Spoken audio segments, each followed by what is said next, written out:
মসজিদের ভেতর থেকে বৃদ্ধের ঝুলন্ত মরদেহ উদ্ধার। শরীয়তপুরের জাজিরার মসজিদের ভেতর থেকে আব্দুল মজিদ সর্দার বয়স ৭০ নামে এক বৃদ্ধের ঝুলন্ত মরদেহ উদ্ধার করেছে পুলিশ।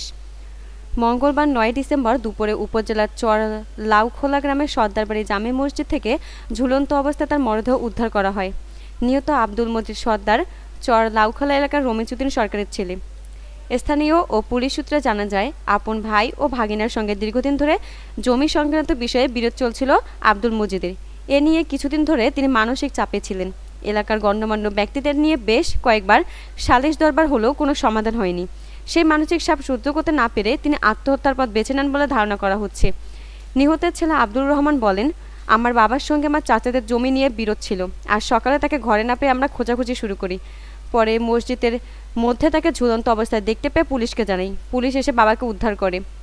জাজিরা থানা পুলিশের ভারপ্রাপ্ত কর্মকর্তা ওসি মোহাম্মদ সালেহ আহমেদ বলেন, খবর পেয়ে ঘটনাস্থলে গিয়ে মসজিদের ভেতর থেকে মরদেহ উদ্ধার করা হয়েছে। এখন পর্যন্ত কোনো অভিযোগ পাইনি। অভিযোগ পেলে আইনগত ব্যবস্থা নেওয়া হবে।